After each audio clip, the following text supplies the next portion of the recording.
Welcome to States of Matter, Section 3, Ideal Gas. ഈ ടോപ്പിക്കിലെ ഒന്നാമത്തെ ക്ലാസ്സാണ്.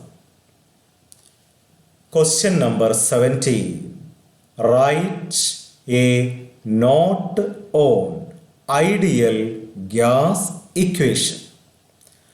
ഐഡിയൽ ഗ്യാസുമായി ബന്ധപ്പെട്ട കുറച്ച് കാര്യങ്ങളാണ് നമ്മൾ ചർച്ച ചെയ്യുന്നത്.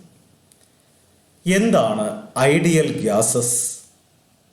The gases which strictly follow gas laws are known as ideal gases. Gas laws അനുസരിക്കുന്ന ഗ്യാസുകളെയാണ് ഐഡിയൽ ഗ്യാസസ് എന്ന് പറയുന്നത്. ഏതൊക്കെയാണ് ഗ്യാസ് ലോസ്?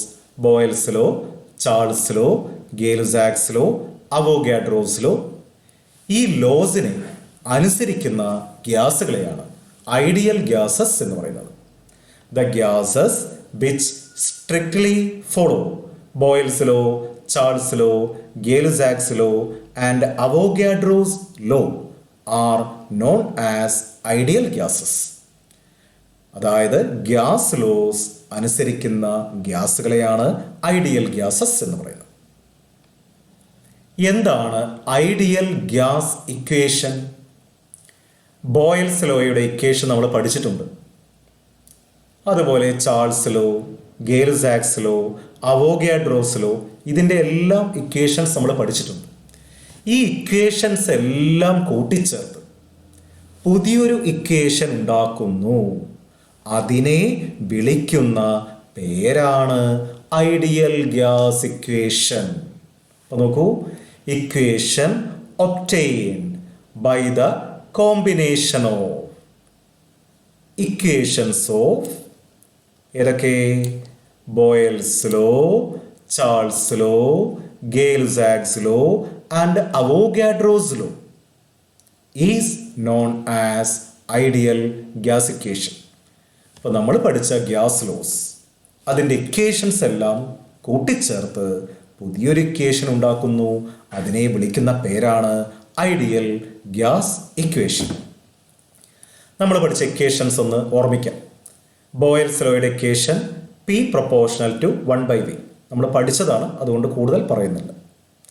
ടിയും എന്നും കോൺസ്റ്റൻ്റ് ആണ്. എൻ എന്ന് പറഞ്ഞാൽ number of mole. Okay. Charles law V proportional to T, പിയും എന്നും കോൺസ്റ്റൻ്റ് ആണ്. Gay Lussac's law P proportional to T, വിയും എന്നും കോൺസ്റ്റൻ്റ് ആണ്. Avogadro's law V proportional to N, പ്രഷറും ടെമ്പറേച്ചറും അല്ലേ, പിയും ടിയും കോൺസ്റ്റൻ്റ് ആണ്. നമ്മൾ പഠിച്ച ഇക്വേഷൻസ് ആണ്. ഇതെല്ലാം കൂടെ കൂട്ടിച്ചേർത്ത് by combining the above laws we have, എങ്ങനെ നമുക്ക് എഴുതാം? P proportional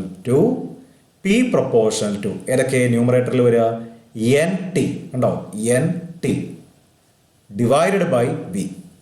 NT divided by V.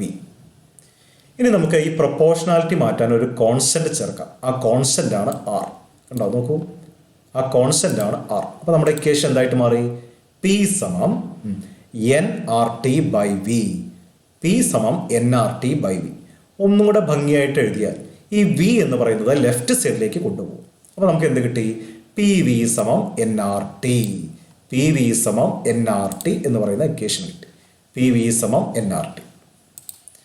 P എന്ന് പറഞ്ഞാൽ പ്രഷറാണ്, V എന്ന് പറഞ്ഞാൽ വോള്യമാണ്, N എന്ന് പറഞ്ഞാൽ നമ്പർ ഓഫ് മോളാണ്, T എന്ന് പറഞ്ഞാൽ ടെമ്പറേച്ചറാണ്, R എന്ന് പറയുന്നത് പ്രൊപ്പോർഷണാലിറ്റി കോൺസ്റ്റൻ്റ് ആണ്. R എന്ന് പറയുന്നത് പ്രൊപ്പോർഷണാലിറ്റി കോൺസ്റ്റൻ്റ് ആണ്. അതിനെ വിളിക്കുന്ന പേരാണ് universal gas constant. Universal gas constant.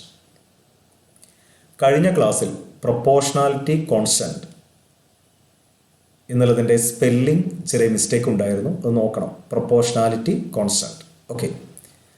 R എന്ന് പറയുന്നത് പ്രൊപ്പോർഷണാലിറ്റി കോൺസ്റ്റൻ്റ് ആണ്. അതിനെ യൂണിവേഴ്സൽ ഗ്യാസ് കോൺസ്റ്റൻ്റ് എന്നാണ് വിളിക്കുന്നത്.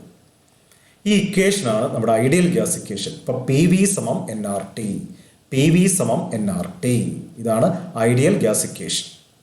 P എന്ന് പറഞ്ഞാൽ പ്രഷറാണ്. നമ്മൾ പ്രത്യേകിച്ച് എഴുതിയിട്ടില്ല, നമുക്കറിയും എന്നുള്ളത് കൊണ്ട് എഴുതിയിട്ടില്ല. നോട്ട് എഴുതുമ്പോൾ നിങ്ങൾ എഴുതണം.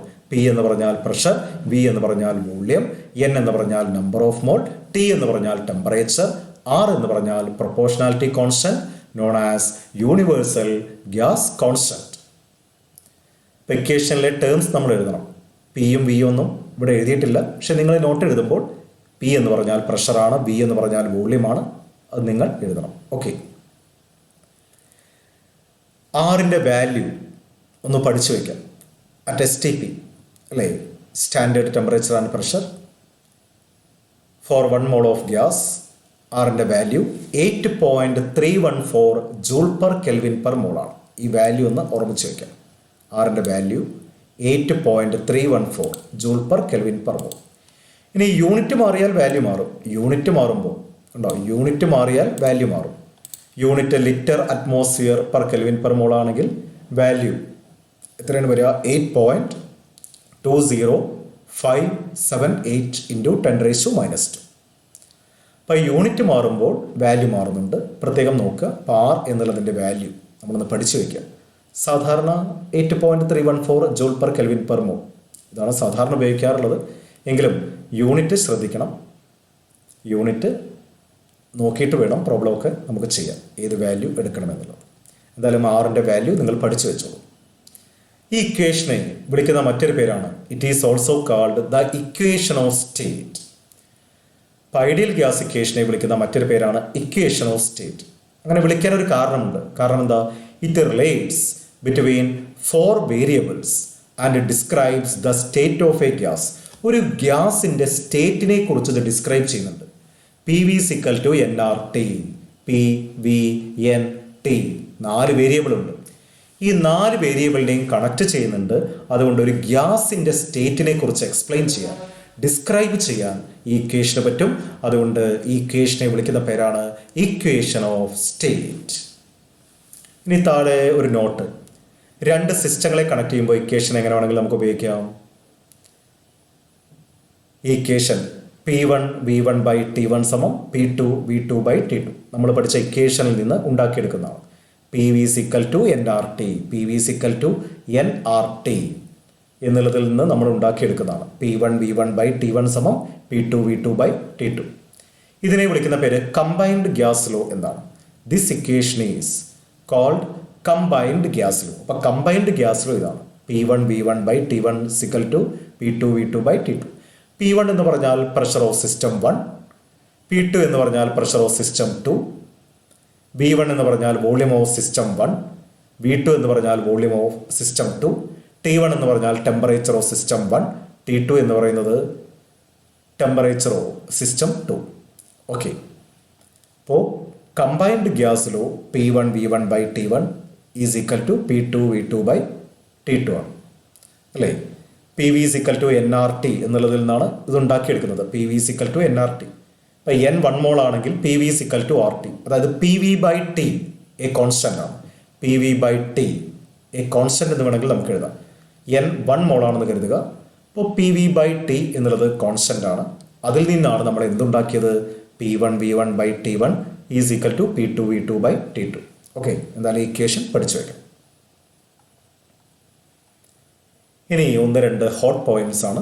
താല്പര്യമുള്ള കുട്ടികൾക്ക് ഒന്ന് നോക്കാം. ടോട്ടൽ പ്രഷർ എന്നുള്ളത് ഡ്രൈ ഗ്യാസിൻ്റെ പ്രഷറും അക്വസ് ടെൻഷനും കൂട്ടിയതാണ്. ടോട്ടൽ പ്രഷർ എന്ന് പറയുന്നത് ഡ്രൈ ഗ്യാസിൻ്റെ പ്രഷറും അക്വസ് ടെൻഷനും കൂട്ടിയതാണ് ടോട്ടൽ പ്രഷർ. അതാണ് P total. P dry gas എന്ന് പറഞ്ഞാൽ പ്രഷർ ഓഫ് ഡ്രൈ ഗ്യാസ് ആണ്. അക്വസ് ടെൻഷൻ എന്ന് പറഞ്ഞാൽ pressure exerted by saturated water vapour. Water vapour കൊടുക്കുന്ന പ്രഷറാണ് അക്വസ് ടെൻഷൻ. ഈ അക്വസ് ടെൻഷനും ഡ്രൈ ഗ്യാസിൻ്റെ പ്രഷറും ചേർന്നതാണ് ടോട്ടൽ പ്രഷർ എന്ന് പറയുന്നത്. ഇത് ചില പ്രോബ്ലങ്ങളൊക്കെ ആവശ്യമായി വരും. ഈ ഡാറ്റ ഓർമ്മിച്ച് വയ്ക്കുക. ഇനി പാർഷ്യൽ പ്രഷറും മോൾ ഫ്രാക്ഷനും തമ്മിൽ ബന്ധമുണ്ട്. പാർഷ്യൽ പ്രഷറും മോൾ ഫ്രാക്ഷനും തമ്മിൽ ബന്ധമുണ്ട്. അതെങ്ങനെയാണെന്ന് നമുക്കൊന്ന് നോക്കാം. പാർഷ്യൽ പ്രഷറും മോൾ ഫ്രാക്ഷനും. Suppose 3 gases are enclosed in a vessel of volume V. അല്ലേ, ഒരു വെസലിൽ 3 ഗ്യാസുകൾ ഉണ്ട് എന്ന് കരുതുക. ഈ വെസലിൻ്റെ വോള്യം V ആണ്. At temperature T. Temperature T ആണ്. ഈ മൂന്ന് ഗ്യാസും കൊടുക്കുന്ന പാർഷ്യൽ പ്രഷേഴ്സ് ഏതൊക്കെയാണ് നോക്കാം. ഓരോ ഗ്യാസും കൊടുക്കുന്ന partial pressures P1, P2 and P3 respectively. ഒരു വെസലിൻ്റെ വോള്യൂം V ആണ്, ടെമ്പറേച്ചർ T ആണ്. മൂന്ന് ഗ്യാസുകളും കൊടുക്കുന്ന പ്രഷർ, അതായത് മൂന്നിൻ്റെയും partial pressure P1, P2, P3 എന്ന് നമുക്ക് എഴുതാം. ഇനി നമ്മൾ പഠിച്ച ഇക്വേഷൻ നമുക്കറിയാം, PV സമം NRT, അതായത് P സമം NRT ബൈ V. അത് വെച്ചിട്ട് നമുക്ക് എന്തെഴുതാം, P1 സമം N1 RT by V. P2 എന്ന് പറഞ്ഞാൽ എന്തെഴുതാം, N2 RT ബൈ V. കാരണം V കോൺസ്റ്റൻ്റ് ആണ്, ആറും ടിയും കോൺസ്റ്റൻ്റ് ആണ്. N1, N2 ഇത് മാത്രമേ മാറുന്നുള്ളൂ. P3 എന്ന് പറഞ്ഞാൽ എങ്ങനെ എഴുതാം, N3 RT by V. Okay, അപ്പോൾ P1, P2, P3 ഇതിനുള്ള ഇക്വേഷൻ നമ്മൾ എഴുതി. അത് നമ്മുടെ ഐഡിയൽ ഗ്യാസ് ഇക്വേഷൻ എന്നാണ് എഴുതിയത്. PV സമം NRT, P സമം NRT ബൈ V. അതിൽ നിന്നാണ് ഈ മൂന്ന് ഇക്വേഷനും എഴുതിയത്. ഇനി N1, N2, N3 എന്ന് പറഞ്ഞാൽ നമുക്കറിയാം number of moles of the gas ആണ്. ഓക്കെ, ടോട്ടൽ പ്രഷർ എങ്ങനെ കാണും നമുക്കറിയാം. ഡാൾട്ടൺസ് ലോ വെച്ചിട്ട് നമുക്കറിയാം ടോട്ടൽ പ്രഷർ എന്ന് പറഞ്ഞാൽ P1 plus P2 plus P3. പരസ്പരം റിയാക്ട് ചെയ്യാത്ത ഗ്യാസുകളാണെങ്കിൽ ടോട്ടൽ പ്രഷർ എന്ന് പറയുന്നത് ഓരോ ഗ്യാസിൻ്റെയും പാർഷ്യൽ പ്രഷർ കൂട്ടിയതാണ്. ഇങ്ങനെ ഒരു നിയമം നമ്മൾ പഠിച്ചിരുന്നു. അതിനെയാണ് Dalton's law of partial pressure എന്ന് വിളിക്കുന്നത്. അപ്പോൾ P1 എന്ന് പറയുന്ന സ്ഥലത്ത് നമ്മൾ എഴുതി ഉണ്ടോ, N1 RT by V. P2 എഴുതി, നോക്കിക്കോളൂ. P3 എഴുതി. ഇതിലെ RT ബൈ V ആണ് common factor. RT by V common factor എഴുതി. അപ്പോൾ ബ്രാക്കറ്റിൽ N1 plus N2 plus N3 എന്ന് എഴുതി. ഇനിയാണ് ട്രിക്ക്. P1 എന്നുള്ളതിനെ ടോട്ടൽ പ്രഷർ കൊണ്ട് ഡിവൈഡ് ചെയ്യണം. P1 എന്ന് പറയുന്നതിന്. അപ്പോൾ P1 എന്ന് പറയുന്ന ഇക്വേഷനെ ടോട്ടൽ പ്രഷർ കൊണ്ട് ഡിവൈഡ് ചെയ്യും. അപ്പോൾ നമുക്ക് എന്താ കിട്ടുക, P1 എന്ന് പറഞ്ഞാൽ അല്ലേ N1 RT V. P total എന്ന് പറഞ്ഞാൽ N1 plus N2 plus N3 RT V. ഈ RT V ക്യാൻസൽ ചെയ്ത് പോയി. ബാക്കി എന്താ വരിക, P1 ബൈ P ടോട്ടൽ സമം N1 by N1 plus N2 plus N3. ഇതെന്താണ്, ഒന്നാമത്തെ ചാപ്റ്ററിൽ നമ്മൾ പഠിച്ചിട്ടുണ്ട്. ഒരു കമ്പോണൻറ്റിൻ്റെ number of mole divided by total number of mole. ഇത് മോൾ ഫ്രാക്ഷനാണ്, ഇത് മോൾ ഫ്രാക്ഷനാണ്. അതായത് P1 ബൈ P ടോട്ടൽ സമം N1 ബൈ N. N എന്ന് പറഞ്ഞാൽ N1 plus N2 plus N3. ഇതിനെയാണ് നമ്മൾ, ഈ N1 ബൈ Nനെയാണ് നമ്മൾ മോൾ ഫ്രാക്ഷൻ എന്ന് പറയുന്നത്. X1 ഒന്നാമത്തെ ഗ്യാസിൻ്റെ മോൾ ഫ്രാക്ഷൻ. അപ്പോൾ P1 സമയം എങ്ങനെ എഴുതാം, X1 ഇൻറ്റു P ടോട്ടൽ. അപ്പോൾ പാർഷ്യൽ പ്രഷർ, ഒന്നാമത്തെ ഗ്യാസിൻ്റെ പാർഷ്യൽ പ്രഷർ എങ്ങനെ കാണാം, മോൾ fraction into P total. Partial pressure is equal to mall fraction into P total. X1 എന്ന് പറഞ്ഞാൽ mole fraction of the first gas. P2 എന്ന് പറഞ്ഞാൽ എങ്ങനെയായിരിക്കും എഴുതുക, X2 into P total. P3 എന്ന് പറഞ്ഞാൽ X3 ഇൻറ്റു P ടോട്ടൽ. അപ്പം general ആയിട്ട് നമുക്ക് എന്ത് എഴുതാം, PI സമം XI into P total. Partial pressure സമം mole fraction into total pressure. Partial pressure സമം mole fraction into total pressure.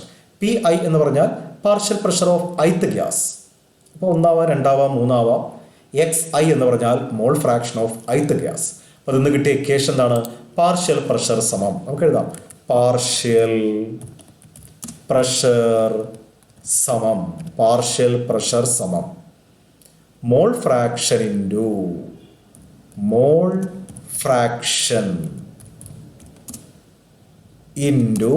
Total pressure. ഇങ്ങനെ നമുക്ക് എഴുതാവുന്നതാണ്, മോൾ fraction into total pressure. Okay, അപ്പോൾ നമ്മൾ പാർഷ്യൽ പ്രഷറും മോൾ ഫ്രാക്ഷനും തമ്മിലുള്ള ബന്ധം തെളിയിച്ചു. താല്പര്യമുള്ള കുട്ടികൾക്ക് ഈ ഭാഗം നോക്കാം.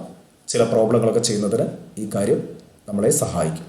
ഓക്കെ, ബാക്കി നമുക്ക് അടുത്ത ക്ലാസ്സിൽ കാണാം. ബൈ.